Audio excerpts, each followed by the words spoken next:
This week on the Internet Advisor, planets past and passing flash.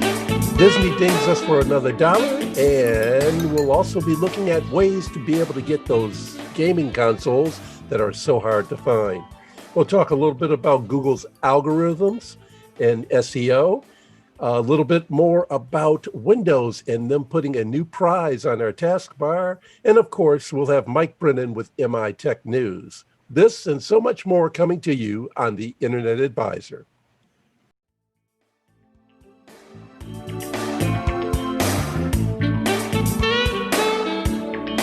Hey, welcome to the Internet Advisor. We're here every week giving you the best of technology, information, tips, and things about the Internet, how to get in and around it, as we've been doing for over 20 years. And the Internet Advisor has our usual crew, which starts off with the original Internet Advisor. That's Mr. Gary Baker, coming to us from sunny Southeast Florida in the Shared Adventure Studio. How you doing, Gary? Yeah, we have a very mobile studio here. I take it wherever the boat goes, and wherever I walk and have around the boat and happen to be when the show goes on. So once again, wherever there's the internet, we've got Gary. And then, of course, we have our sidekick, our technical specialist, Mr. Ed Rudel, coming to us from our shed there. How you doing, Ed? Yes, Ed is coming to us. Ed in the shed. I'm doing good. It's cold and wet, but I got the fire going. Yeah. Ed in the shed. That's it. I'm remote from the boat. Ed in the shed. There you go. With a cool hat on. Look at that hat. Ed, show us your hat.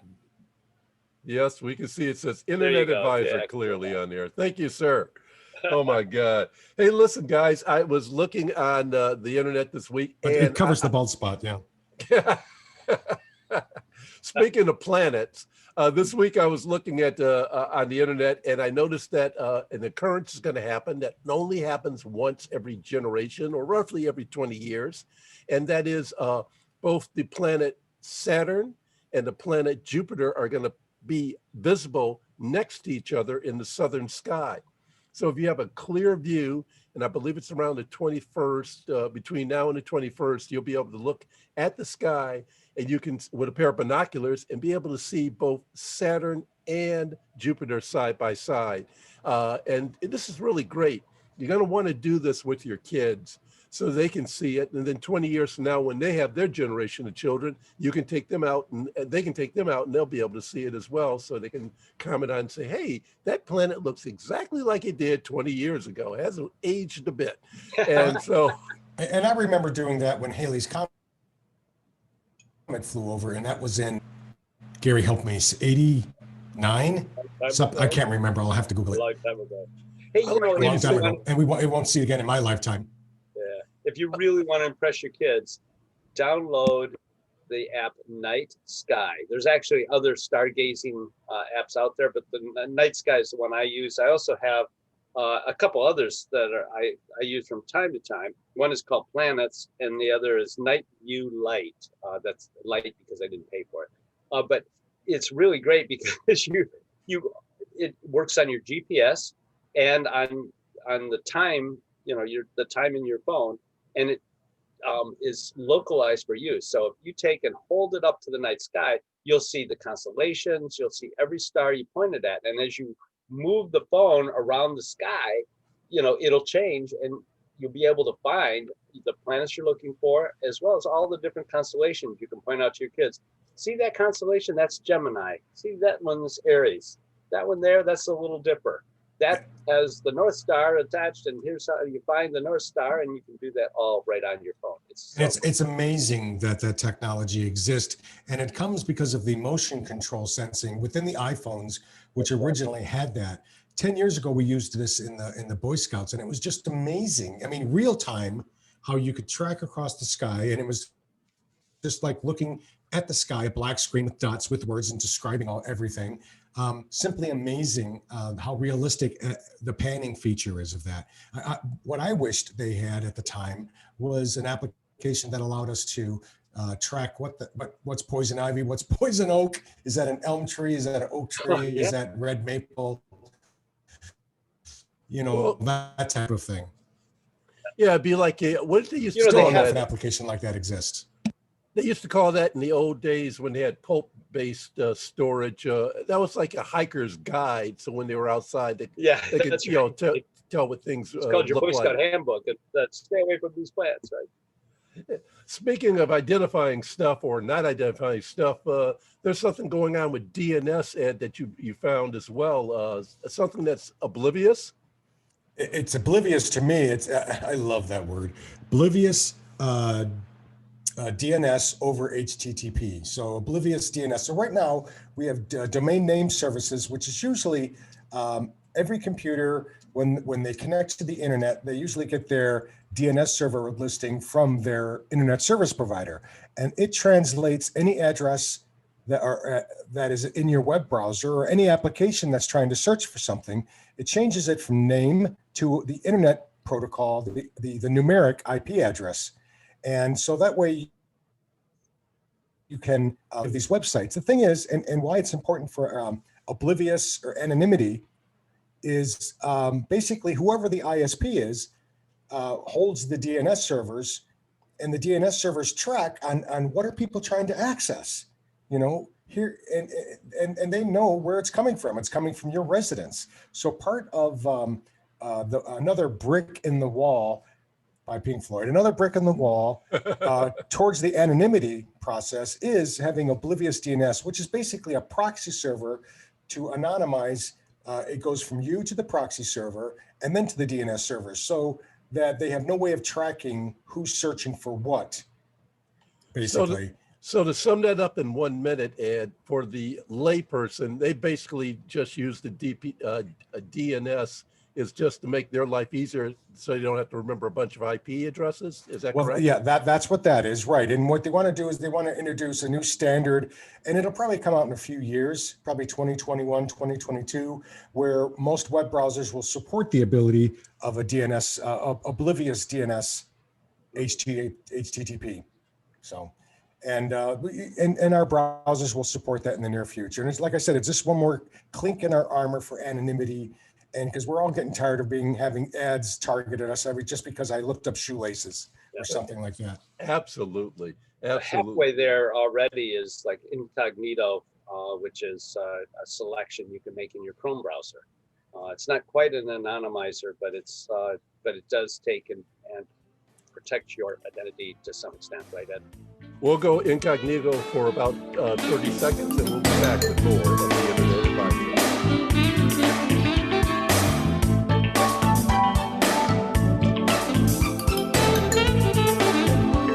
Welcome back to the Internet Advisor. We're here every week giving you information on technology and information on how to get in, around, and about the internet.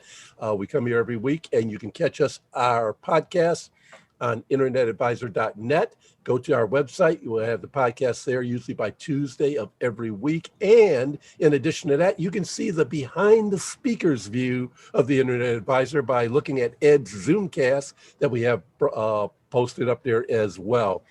So check that out at internetadvisor.net. Continuing our conversation in regards to DNS and being oblivious. Yeah, that too. Yeah, I'm going to let him say it. Some words just elude the living hell out of me. Anonymizing. Go ahead. Let's continue with that, guys. Gary was making a point in regards to that. Well, I was asking Ed about incognito, which is a Chrome selection, I guess, option. To be incognito, it's not quite anonymizing our information, right? No, it's not the same way as a proxy might. It's not quite anonymizing our information. What it does is basically hiding your browser history, blocking cookies, and that in itself can be important sometimes. Like I said, if I'm looking for 27-inch shoelaces, I don't want to see ads in my Facebook for the next 2 weeks on 27-inch shoelaces. So sometimes when I'm searching for Christmas gifts and stuff, I don't want. So I'll anonymize some of my searches basically.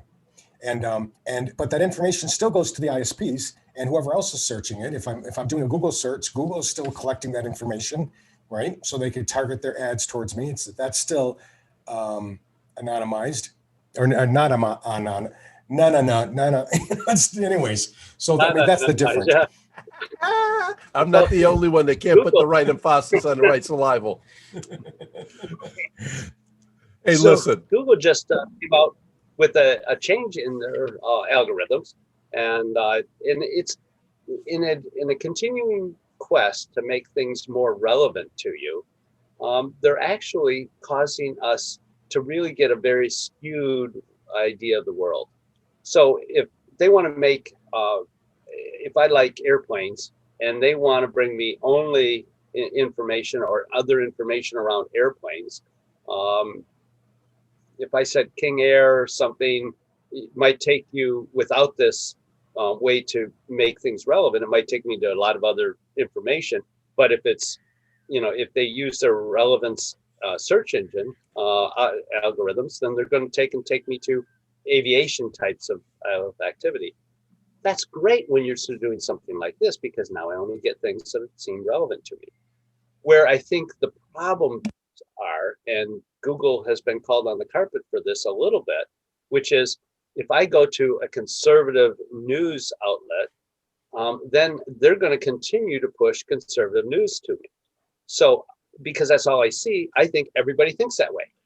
And the same if I went to a liberal news outlet and they continue to make things relevant, so they only show me liberal points of view, it's going to take me, and I'm going to think everybody thinks the same way I do, which is not the case.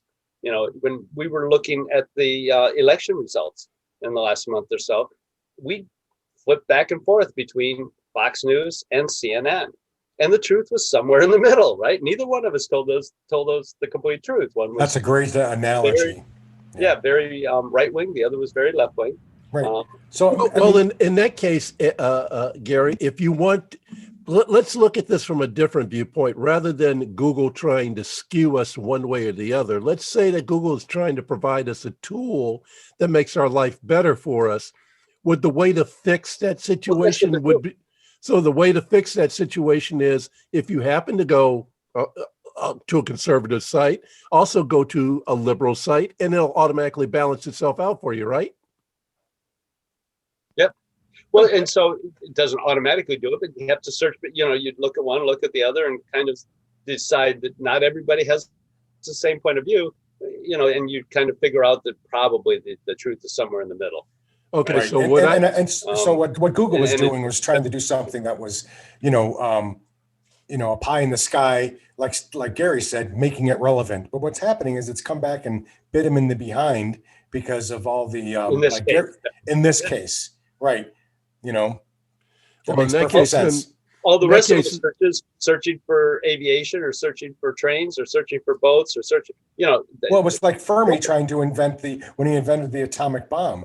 He had this idealistic thing, or the splitting of the atom and the energy and stuff like that. But then what happened? It was used for bad things as well, and he always regretted that. So a lot of very smart people, scientists, engineers, they always have this idealistic view of the product that they're actually creating, but they don't see the side effects. They don't see the long-term consequences of what their actions are performing.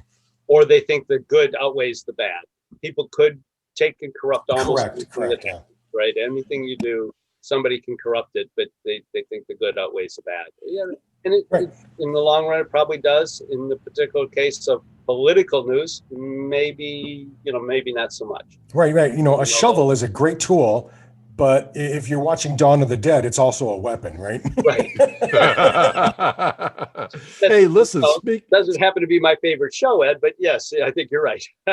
Speaking of great tools, I think an iPhone or any cell phone is a great tool, but every now and then at the holiday time, if you find that you just got money to blow, I mean, you just got nothing else left to do but go out and buy Calvin a great gift. Here's one for you on your list. There's a Russian company called Caviar, and they always traditionally make some sort of limited edition, high price gift. And the iPhone is no exception. What they have done is they've gone out and they've bought an original Apple One computer. Now, there's only about 63 of these guys still in existence. And the last one went for sale at an auction for over $400,000. So what this company Wow, does that's is that they amazing. bought a Apple One computer and they've re-engineered or rebuilt an iPhone 12. They've given it a nice wood back using the wood from that original Apple One, and they put other little pieces of that Apple One inside the phone. They don't really do much of anything, but they're decorative.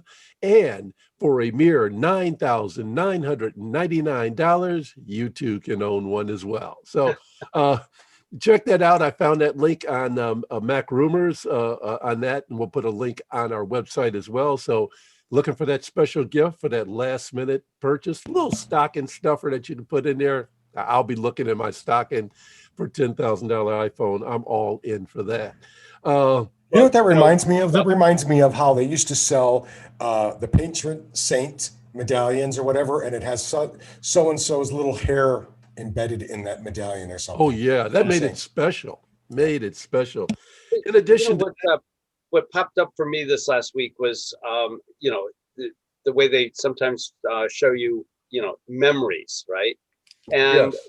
a photo of us in studio with the Waz, and thinking of early Apples made me think of him, and that just showed up again this last week, and it shows up every couple of years. The photo, it pops up. Remember this? It happened, and this was one from 10 years ago. We had him in the studio a number of times. People don't realize this here in Michigan. Steve Wozniak was the other Steve that started Apple. In fact, he was the inventor of the Apple One and Apple II, and then Steve Jobs commercialized it. Right, that was their partnership between the two of them. Yep. But the Woz's father grew up in Michigan. Yes, he certainly did. An engineer, and they moved to California. So Steve Wozniak grew up in California, but his dad grew up here. He is still family here, and when he came back, he would stop into the studio and see us. So that was kind of cool. It was always great to have him around, and he was quite a jokester too. Quickly before we go to our break, I just wanted to tell you that he had an affinity for $2 bills, and he frequently would go and order from the bank $2 bills on an uncut sheet, and he would get those, take them back home, and he would cut them up and use padding material and make it like a scratch pad. And then when he would go and buy stuff, he'd just rip them right off the pad and hand them to the people, and they would freak out thinking it's not real money, but it's absolutely real money. And it worked every time. It was very fun to watch him do that. We're going to come back in a few minutes and talk some more about some of the other things that are going on. Please stay tuned. This is the Internet Advisor.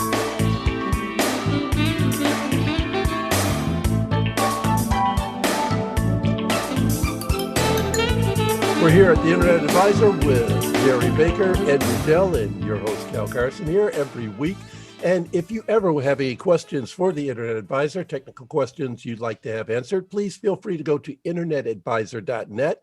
On there, you'll see a banner and it'll say contact. Click on that, and that'll bring up our contact box. Type in information about the question as much as you possibly can, and then hit the button and send it to us. At that time, we'll get it, read it, answer it, and send it back to you. And if you're lucky, we'll talk about it here on our broadcast as well. So that's at internetadvisor.net. Click on the contact button and submit your question. My God, there's so many streaming services out there, and Disney has been absolutely a juggernaut with it. They have over 86 million subscribers to their Disney Plus service right now. And with 86 million subscribers, you've got to figure at what was $7.99, I think. They ought to be rolling in the dough, but no. They've decided they need to increase the amount that they're charging for people. So they're going to kick it up by $1 more per month, starting, I think, in January. Well, Netflix is doing the same thing. They've increased theirs by $2 or $3, I believe. God, but think about that for a second. Just in a click of the button, they've made $86 million more just like that. And then times 12. And they're probably not going to lose, in the economics, there's such a thing as elasticity of demand, right? When prices go up, demand goes down. They're probably not going to see much demand decrease because it's Disney. People want that content. And Yeah, it's still a good and it's still good value, right? and along with that, you got the pandemic going on. People are going to be home watching television. It's like a win-win for them. How could they possibly lose? So just be looking out for that. It's starting in the United States first, and then it'll go from there. So let's see. Oh, Well, prices come. so when you can't draw people into the park because of COVID, they're staying at home, and you've got a way to get the content to them at home. It's not the same as riding a roller coaster, but it's Disney still providing you with some entertainment. Well, it's riding a financial roller coaster when you were going uphill for a while and now you're on the way down. But that starts in March of this year. So look forward to that. Enjoy your Disney while you can. And if something comes up that you might want to change, well, there's lots of choices out there. Just want to make you guys aware of what's going on. Hey, the other thing I wanted to talk about was we have on occasion gotten a lot of email about how do I go about putting a new drive in my computer? How do I get my data off the old computer onto the new one? And I just happened to have to go down that particular path this very week. And matter of fact, I started it yesterday. So what I'm going to show you real quickly for the folks out there that are interested in that is how I did it. And I'm going to switch over to another camera here. Let's see real quick. Ooh, And fancy. there we go. Ooh, there. very fancy. All right. So Commodore. what I have here is a MacBook Pro. This is circa 2010. And then what I wanted to do is I wanted to put an SSD drive in it because Ed had always told me it'll run so much faster that way. So I went out and I bought an SSD drive, which I had Solid state, right? a solid state. That means there's no moving parts. There's no whirling disk or anything. It's basically just a big old box of memory. And then Ed always suggests using a sled or some sort of device for that. And that's what this docking station is. So it plugs right down in it. And then on the computer itself, I used a program called Super Duper on the Mac. It's a free program you can download. And what Super Duper does, it will clone everything off one drive onto the other drive. And when it's done, make it bootable. So now, is Super Duper available on the PC as well, Cal? I think I asked you this about 4 years ago. Super Duper is not available on the PC. Damn. However, you could use something like that's probably what 4 years ago. I believe a Cronus. I think a Cronus might be able to do that. I don't know if it'll make it bootable, but I know a Cronus will clone the drive for you. Okay. So then you run Super Duper on here, and it took all the data, everything that was on this computer, and put it onto this drive right here. Now, it just finished this morning, and what I'll end up doing after the show is I'll take this out of the dock, unscrew the back of this drive, take the original drive that's in it out, put this drive in its place, and then put the machine back together. And then when I boot it back up again, it'll boot up and run just like the original drive that's in it right now. That way I don't lose any data in the process, and the entire thing is seamless in its approach. The advantage is that I'll have faster boot speeds and faster drive speeds with this SSD drive, and that's the reason why I did it. The other thing that I want to tell you that I did over here is that this machine being a 2010 machine, the highest level of the OS that it would run on it was El Capitan. This machine is now running Mojave. Now, El Capitan was the last time Apple would support it for that level, but there's a guy called, are you ready for this? DOS Dude, who has a website on the internet, and he creates patches for OSs for the Mac that you can be able to elevate it beyond that. And so that's how I ended up doing it. So that's just one way of being able to do that type of situation. Just want to make you guys aware of in this particular case. I just recycled Somehow my it just 2000. doesn't feel right. Doesn't feel right. Yeah. Somehow it doesn't feel right that somebody by the name of DOS Dude Oh yeah. working on Macs, just somehow. Well, he does Macs. He does all sorts of operating systems. But I came across him on, I think it was either OS X Daily or on Mac Rumors, and everyone raved about him. And I go like, this guy can't be real. This must be some sort of fantasy. And I tried it on one machine. And it was like, holy crap, this thing really does work. Yeah. I said, yeah, I want to, and I'm getting more life and use out of the machine. Now, No, it makes perfect sense because DOS Dude, and then you went to Linux, right? Yep. which is all command line as well, just like DOS. Yep. And then Mac became Linux at some point in 2008 or 2007. It was Unix, yeah. Same thing. Same thing. So, I mean, that makes perfect sense. The guy just likes the command line stuff. And if you really want to be able to patch something and put a hack in there so that you can extend the operating system, perfect. I mean, that makes perfect sense. And the cool thing, and the last cool thing about it, he puts into the operating system a little applet that says check for updates, and it goes to his website and checks for all the patches that he's created to the operating system and applies them to your machine. So it's really cool. And all you have to do is send him a donation. He's not charging any money for it. Free will donation to go with it. And believe me, he'll get his donation from me because this is really, really neat. Okay. Well, that's really good. So here's something that I found. So I wanted to get this in before we ended. And Google may delete user data. So what does that mean? I saw this and I had to read the article. So Google provides you free 15 gigabyte worth of storage out there, and you can store your documents, your mail, your photos, and you have your Google Drive. And the only restriction that they put on you is that you have to use it. Abandoned mail accounts, right?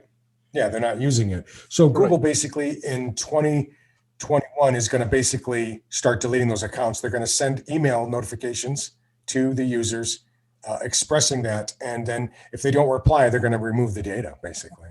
Which makes sense because that way you don't have servers out there tied up with space that other people could actually use or they could sell to people. And it's just sitting there all tied up doing nothing because someone they abandoned the account, they didn't care, or whatever that comes across that particular, or they did a one-time use and say, it's free, what the heck, I'm not going to worry about it. So by doing that, they can go back and do their maintenance to clean up, right?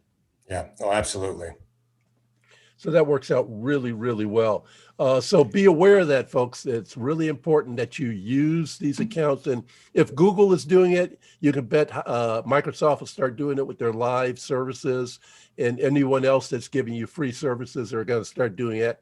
And it only makes sense because why tie up a bunch of space doing absolutely nothing? It's a waste on all sides. Hey, guess what? Here's something that I forgot about too. I saw this week in tech history, and I'm going to get to this real fast. And this was about a week ago, but AOL, you remember America Online, bought Netscape.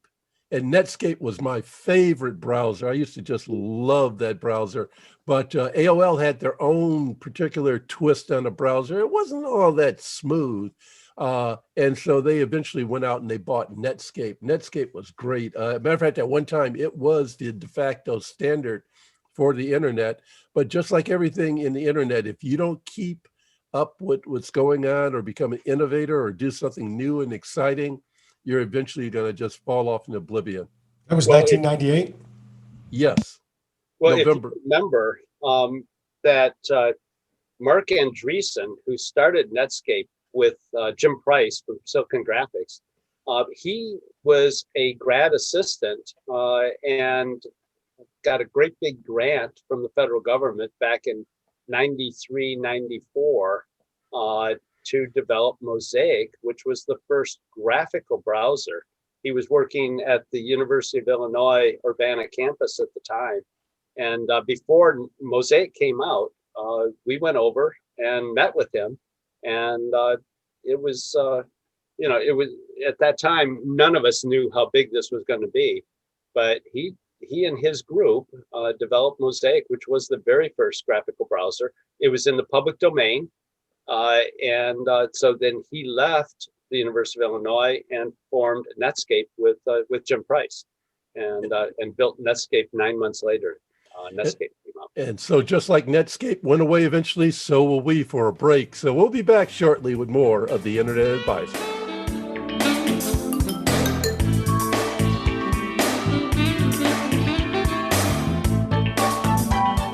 Welcome back to the Internet Advisor, and this is the time during the week when I'm supposed to act with some sort of restraint.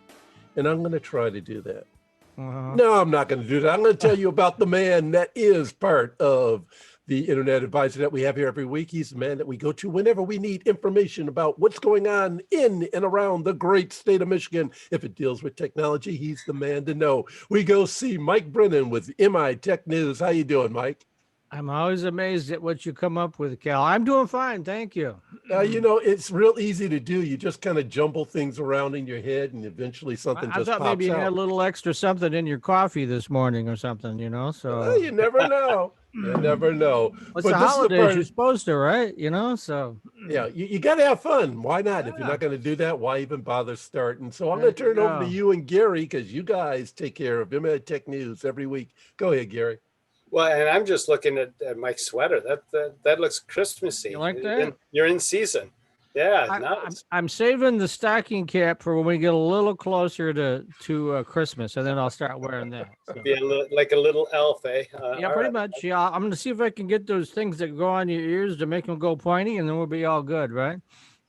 Yeah, Absolutely. right. Something like that. Anyway, hey, you have been preaching video for a long time, and a lot of what you do, certainly what you do on Mondays, is all video recorded, and you've been kind of on the forefront in Michigan of how to do video news and whatnot. But LinkedIn is trying to catch up. Yeah, we had. I know you've had Mele Ostale on your show as well. So he's my social media guru and my webmaster, but he's really plugged into these sorts of things. He works with a lot of very large companies, and so we had a conversation a couple of weeks back, and I was talking to him about, hey, LinkedIn's doing video.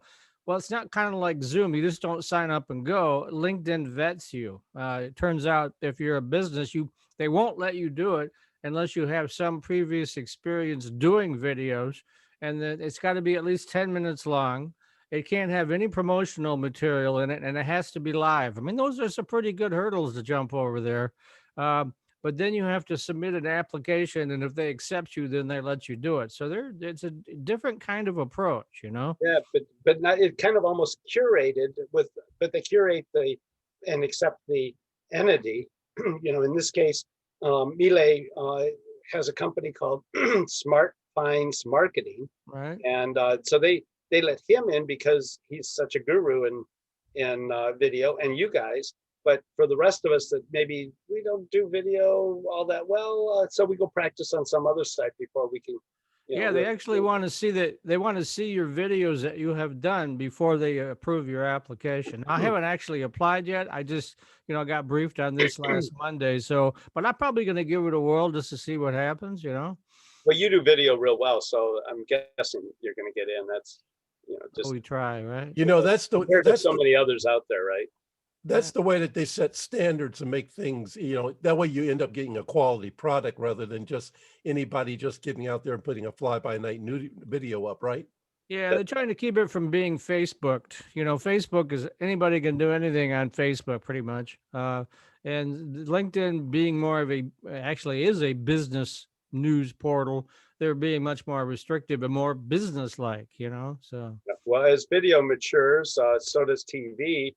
And the Detroit TV stations are now broadcasting their next-gen TV standards, right?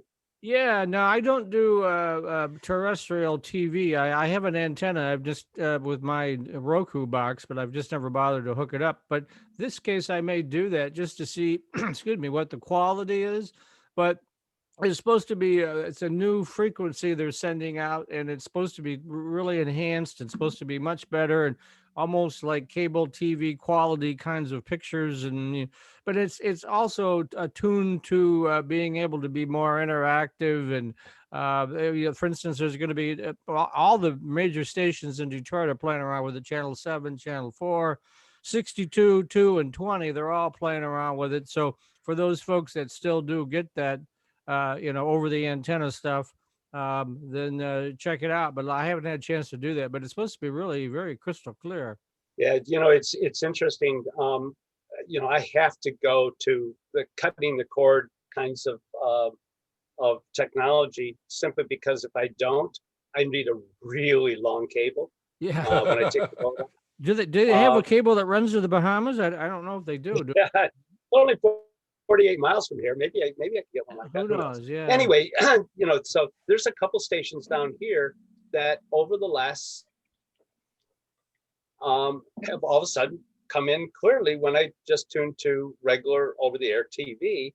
And I now understand why they're playing around with this next gen TV too. It's pretty obvious.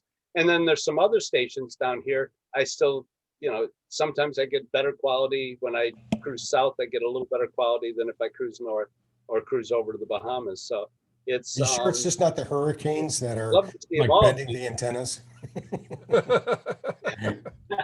Sort of, changing the direction. So, yeah, something like that. I need something that tracks it. I could go to some satellite technology. In fact, that's next. So. Yeah, we all go back to the days where we had rabbit ears and we'd put aluminum foil on it to improve the reception, right? Yeah, I can't do that on the boat. It just blows off. So. Yeah. Hey, speaking of taking the boat out on mobility, there's some companies in Michigan. They're not talking about marine mobility, but they are talking about mobility in the air, like drones. They're getting some money from the state to help perfect some of that technology, right? Yeah, $200,000 is for drones and connected vehicle development. 3 companies split the money. One got 100,000 and the 2 others got 50 each. One of them is a technology, because we talked about this before. I mean, the smart highway, smart cars only work if you have smart sensors in the roads. And so at M City, which is on the North Campus here at the U of M, 35-acre test site, they got some money to test that, to put these sensors in the road so they talk to the cars and the cars talk to each other, the brave new world that we're marching into. And then another drone technology that got money was for agriculture, because drones can be used for lots of different things. But so it'll be helping farmers kind of study their crops, because maybe some of these small farms you don't need something like this, but you drive by some of these huge sprawling farms that are hundreds of acres, and so the drones will help the farmers kind of see what's going on with their crops. And then let's see, and then the other ones that are going to be tested up in Alpena. And then one of the it's a software to allow vehicles to communicate with the roads. That was one I mentioned. And then let me look at. I'm trying to read this real quick. And then a rave cave, which is a laboratory for infrastructure development for various platforms. So you got a variety of things, but if you want the details on these companies, all 3 of them are listed at MI Tech News, and you can check them out. But yeah, we're still a long ways from the getting the back seat of the car and telling it to drive you home stage. In fact, I don't even know if we're going to see it in my lifetime, but at least we're making progress, right? And progress is the thing that we go ahead. I'm not sure that you're not going to get in the back seat of your car and say, or the vehicle, and say, yeah, take me home. And the first movement is up. Yes. Right? They're offering, especially in Europe right now, there are a number of tests where you can get into pods and fly basically. And that's kind of interesting when you start to see all that technology coming together. Yeah, meet George Jetson. Yeah, I mean, I won't go on because I have a lousy singing voice. But yeah, I mean, I appreciate that. Well, you're a pilot. I mean, I would be a little nervous about. I mean, how do you have to get a pilot's license to fly a flying car? I mean, you don't get to fly. The car does all the flying for you. Well, it knows where it's going, and it knows where the other cars are in the air. Right. This is all technology we already have. Now we're just trying to make it cheap enough to offer you that that taxi ride or the cab ride home. But like I said, first move instead of down the road is up. Yeah, and but that's you'd still want to have the manual override, because technology is technology. Things happen, right? So, yep, and things that Well, happen that's why they're testing. Things that happen every week here on the Internet Advisor is that we run out of time, unfortunately. But listen, Mike from MI Tech News, thank you so much for being here every week. We love having you here. Thanks. Oh, thank you guys. I appreciate it, and it's fun. And here we are wrapping up 2020. All of us can't wait for this year to end, right? That's right. the vaccines are coming. So 2021 hopefully will be better. The Pfizer facility in Kalamazoo, or actually Portage, is cranking out the vaccine. So let's keep our spirits up, right? So Mike, being an investigative reporter, I would like to see, and if you know about this, I'd love to have you tell me. There's a lot of people that say, maybe I'll take the vaccine, maybe I won't. If they gave us a little card that said, I don't have to wear my mask because I got a vaccine, my guess is 90% of us will opt to get the vaccine and not have to wear the mask. Well, they're actually talking about doing that very thing. So you have a vaccination card, so you can fly on airplanes, you can travel, you could even go to the EU. Right now, Americans are banned from going to Europe and anywhere just about. Right. But yeah, that's what they're talking about. As you know, we have Fred Brown, our epidemiologist, on my show every Monday. I'd recommend folks watching that because he's an expert. He's from Johns Hopkins. He's actually been briefing the Biden administration, so he's pretty high up in the scheme of things, and he's very optimistic. And again, we just saw a news report today that the Pfizer plant in Kalamazoo is cranking out vaccines, and then the state just came out this week with a list of how the people are going to get the vaccines in what order, and old people like us, we're like third on the list. So. Well, that's good to hear. Hey, listen, guys, we come to the end of the show here, and thanks so much for being with us again. Once again, like I like to say, goodbye to Mike Brennan. He's with MI Tech News. Thanks for being there, Mike. Thanks, Cal. See you later, Gary Baker, the original Internet Advisor. Thank you, Cal. See you next week. And of course, Ed from the Shed. Thank you so much for being there as well. Always great. My name's Cal Carson, and we'll see you next week on the Internet Advisor.